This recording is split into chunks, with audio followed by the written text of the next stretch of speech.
How's it going, everyone? Welcome back to another video. In today's video, we're going to be talking about the current drama that's going around. There's a lot to get through. And honestly, at a time when we should be celebrating the new updates to Starfield, which is amazing, we've got the Xbox Showcase announced for June. We've got that secret showcase, whatever it is, coming after everyone is saying it's COD. Now I'm seeing a lot more people actually saying it is the Division 3, which I'm really excited for. I might actually get back into the Division 3 and start streaming that over on Twitch.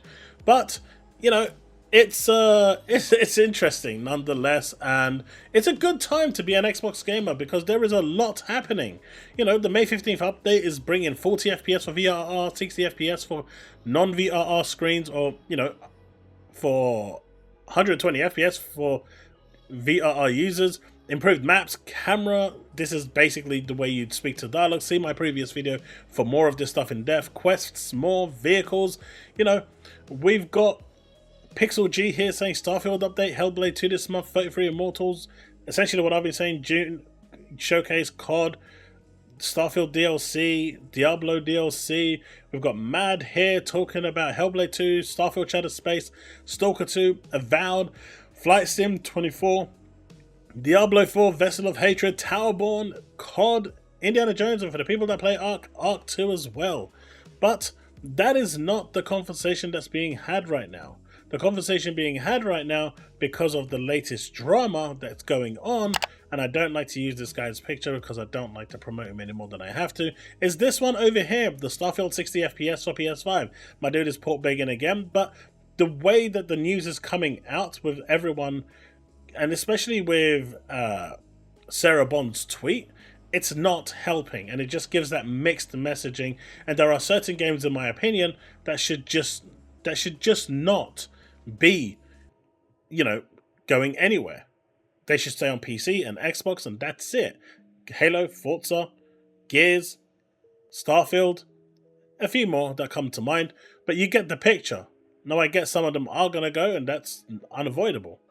But of course, things have to get misconstrued even further, right? Things have to get out of hand, and people these days can't even have a normal conversation inside with their Discord community without people twisting their words and trying to, you know, take what they said, manipulate it, lie about it, add context to it, and deliver a message that was not the intended message, and deliver something that is out of context to the point where they are accusing Jez Corden of hate, you know, blaming Xbox gamers for the fault of what's happening to Xbox, when that is as far from the truth as possible. Because at the end of the day, whatever Microsoft decides to do, it's on them. But, you know, I wanted to go through this because it's quite important. Now, obviously, everything he said here, he's clarified as an opinion piece. He hasn't said that this is a leak. This is nothing of the sort. This is just how he feels things are going. And if you're looking here, you see all Xbox first party games coming to PlayStation, even Forza and Halo. Now, I don't think that should happen, and when that will happen is another matter entirely, how far down the line. But even if it will happen, that's, you know, but I think that's a bit far-fetched. But who knows? Maybe they'll put the Master Chief Collection on there. But I just don't see it happening, right? I personally don't. But that's his opinion. Xbox will be more Steam-like in the future. They kind of already are. You've got the Xbox launcher, you've got the Game Pass launcher. They're already there in nature. There's not much difference. Xbox has their external ecosystem with the Steam Deck now and the Asus ROG Ally. Microsoft has that too with their Xbox, soon to be Xbox Handheld, and other devices like the Asus ROG Ally. So when they're saying more Steam-like, they're kind of already there anyway. Affordable prices, sales, more open for devs. Well, that's kind of on par with Microsoft kind of trying to push that all digital. They've been pushing for that digital feature for quite some time, and that is where they've been wanting to go for a long time. Even though they haven't abandoned physicals, and they say they're not abandoning it, this is where they're kind of going. So that kind of goes hand in hand. Future Xbox hardware gonna be for fans who want it. Now, this is important to understand because going full cloud just right now, or maybe in 15 years, just isn't the right point. At the end of the day, cloud will be mainstream at some point. It's just inevitable. But physical hardware will be there for those people that can't venture into the cloud because their area doesn't allow for it, or their internet isn't good enough. There's just so much going on here that the variables are weird, that the variables are all over the place. There's so many variables here that need to be considered that going full cloud is potentially dangerous, as you'll, exclude so many of your community. And certain countries don't even have cloud yet, like xCloud isn't available everywhere. And once Microsoft do eventually go to full cloud, after their 15-year Ubisoft deal is over, and after their 10-year deal with these publications, other cloud software is over, then they'll have the free reins to do what they want. So, but for those that want a hardware experience, I still believe that they will have that for them. They just probably won't be delivering it in as many units. Now, they say the Xbox hardware will be niche like the Steam Deck. I don't know how niche the Steam Deck is. I don't know the sales of it, so I can't really comment on that.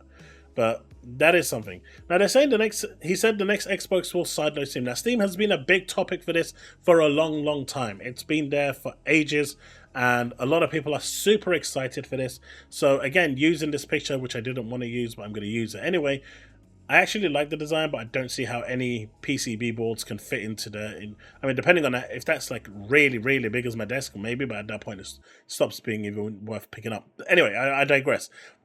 Having something like a PC hybrid that's going to be having a PC hybrid that's going to be a PC running Win apps and the Xbox software at the same time is a possibility. The hybrid has been talked about for quite some time. Microsoft hasn't said yay or nay regarding this, but it is something that obviously we are expecting to going forward. And with them sideloading Steam, questions do begin to get asked. At what point do they let go of the Xbox store and everything there and kind of integrate all of that into a more open store with PC? Because at the end of the day, when we're looking at the games on Steam, if they're allowing me to load Steam into it, I can buy my games on Steam. I can now play my games on Steam, Steam Deck, Asus ROG. You can do that with your Game Pass as well. But it's a logistical minefield.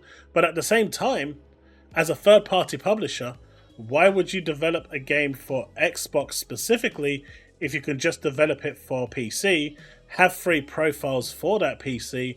You've got your ultra, medium, high, whatever, but then you'll have 3 additional profiles: Xbox handheld, Xbox Series S, and Xbox Series X. Now, obviously, I don't know what platforms are going to be available in the future, so I'm using those as an example. Depending on whether you boot the game up on your handheld, S or X, that profile will auto-load. So as far as you're concerned, nothing changes for you. There will be a nice user interface for you to go into the store or to the dashboard, pick your game and play. Everything done in the background will be done automatically, so you as an end user will notice nothing. But on the back end, it's essentially a PC running either an Intel processor or an AMD and an actual, graphics card. So it's going to be interesting how they go about this, but in my opinion, that is how that transition is going to happen. Essentially, when you're making PC games now, for those that are on Xbox, that would be a viable option. And if the games are only available on Steam, at that point, as an Xbox user, you don't give a shit anyway, because those games are available to you to play because you've got Steam on your platform. And then if you want to get the games on Xbox so you can play it on your Game Pass and then play it on your Game Pass PC through your console or through your ROG, you also have that option, unless you really hate another launcher. But it gives you options. I don't think they expect to ever grow in hardware. Now, this is really difficult, and they're not really pushing the hardware. You can't expect to grow your hardware if you're not pushing your hardware. You can't expect to grow your hardware if you're not advertising your hardware, if you're not talking about your hardware, if you're not demonstrating your hardware. You can't do anything, right? And he said, nobody wanted to give Xbox a chance, so this is what they get with a Sony monopoly. And honestly, I agree with that, because when you talk about the media and how much they hate the Xbox console, the brand, and everything it stands for, like IGN, Eurogamer, Metro, PC Gamer, which is even more surprising, they absolutely hate with a passion Xbox as a brand. They want it gone and disappeared and never to be anywhere near a publication. It's weird why all of these companies actually want a monopoly, but that is essentially what they're fighting for. And if you don't give a company a chance to thrive, if they don't succeed, eventually they have to make changes. But I agree with Jez here that no one really wants to give Xbox a chance, and they don't. Because if something new comes out, just look at it. We've got this news for Starfield, we've got all of these cool games coming, and the topic that's being talked about right now is this. Right? The topic that's being talked about is this. The topic that's being talked about is this. Instead of talking about the good stuff, bad news instantly. It's almost like they had it on tap waiting to release it to dampen down any form of momentum Xbox can have. Now obviously Jez decided to come out and make a statement about this, and good on him for doing it. He said, seeing people spreading this out of context comment, then acting like I was blaming Xbox fans, which is BS taken out of context. And it is. He never meant anything of the sort. My dude plays the Xbox a lot. It's his preferred platform. Even though he has a PC, he loves to play primarily on his Xbox. And you know, for anyone to say that he's anti-Xbox or blaming Xbox is just ludicrous. And that's why, as you'll see down below, the dude that actually made that comment and tried to twist what he wrote even deleted his tweet because Jez showed him up. I was talking about the way Microsoft identifies trends, like going all digital, but then F's up the messaging. Content creators didn't wait 5 minutes for the details on the DRM sharing system, which isn't far removed from what Steam is doing now. Now this is going back to the Xbox One days, when the DRM situation on Xbox One, where they said you had to be always online or something like that, and you could share your games with, you know, family members. You could have like 12 people on there and you could share it around, and you know, one person bought it, and it was a really good idea, but the internet and the media went absolutely batshit crazy. You know, then there was the whole play your movie apps off your console, your Netflix and stuff, and everyone was like, who wants to watch TV on their Xbox or their consoles? We just want games. And yet fast forward to today, Microsoft saw that trend. It was coming. Steam is doing the whole DRM thing more or less now, and you've got everyone now watching their Netflixes, their Hulus, their HBO Maxes or YouTube, whatever you want, on their Xbox consoles or on the PS5. They don't, you know, they're not using their TV then in terms of the TV apps, because not everyone has a fully up-to-date smart TV. They're using their consoles to do that. So this is something Microsoft identified way back in the Xbox One days, and everyone called them crazy. And now those same people that were mocking them, calling them crazy, are doing it themselves. Who's the idiots now? The ones that identified the trend? Now, obviously, Microsoft has a habit of reacting too quickly and too early, and that is on them, and that is something that they do need to fix, right? You had lots of content created on the backlash, and Microsoft was caught totally off guard because they're great at identifying trends, but not so great at positioning and messaging them, and that is 100% correct, right? They are really good at identifying those trends, and they are really bad at acting on it too early. Just look at the Android and the Apple situation. Apple usually comes out with really cool features, Android usually comes out with really cool features and options, and then Apple waits for that to kind of flourish, then they make their own version and it's better. Android usually jumps in way too early to get to be first past the post, but it's not always about being first past the post, because Apple usually follows after Android and then makes it better and provides a more smoother experience. And that's what's essentially happening here with Microsoft and Sony. Microsoft can see the trends, but they just act too early, and they can't get that message across well enough to, you know, talk to people. They just think that dumping it on them and people are going to accept it is the way to go, and it's not. I've argued that they're too data-driven. They look at data way too much. I could be wrong, but this could be another example of them identifying a trend too early, and it is, in my opinion, it is still too early for it. But instead of coming out and talking to people about it, they're staying quiet until the very last second, and that is also not the right option. Giving Sony a monopoly, because essentially all it's doing is driving people away from the Xbox brand onto PC and onto the PlayStation 5. It's moving people away from the Xbox consoles, and that's something you don't want, because once a monopoly is created, it's going to be hard. I wonder what the FTC and this CMA or any regulators are going to do once Sony do find themselves with a monopoly, because like they said, the Switch doesn't count, right? Sony have said this multiple times, the FTC have said this multiple times, so if Sony remains as the only gen console, they may be forced to go out as well. I don't know, it's going to be interesting. And then wondering where they went wrong.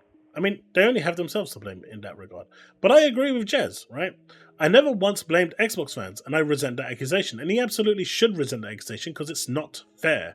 And this humdrum dog who made that statement even deleted his tweet, right? Even deleted it because Jez called him out, and rightfully so. But at the end of the day, at a time when we should be talking about this and this, we're talking about this and this. And it's sad. It's really sad that we're talking about those things because we shouldn't need to. Because we're at a point now where so much good is coming for Xbox that we don't need to talk about that right now. We'll talk about it once it needs to be talked about. I mean, should we expect more transparency from Microsoft? Yes. That business update that they did was pretty pathetic. There was 1.5, 2 minutes worth of info, 18 minutes of fluff, and everyone looking frantically left and right to see if the PR is okaying what they're saying. Just go watch it. You can't miss it. But at the end of the day, that's where it is. That's my opinion. I don't think there's much to be alarmed about right now. This is all an opinion piece. Nothing more, nothing less. And all my dude did was just have a general discussion in his Discord, and people took that and immediately ran it off in bullet points to make it look like it was leaks that he was coming out with, or blaming the Xbox community, when he's doing nothing of the sort. He's looking at it from Microsoft's perspective, and this is what he can see in his opinion. Now, whether you agree with his opinion or disagree is entirely up to you. I'd love to hear your thoughts in the comment section below. Let's have that discussion. But I will be streaming later on today, and this is the second recording of this video because I was muted the first time, sadly. But hopefully you'll check this out and then come to the stream where we'll discuss this and way more going forward in that stream. Right, that's it. Thanks so much for watching, and I'll see you in the next one. Remain legend.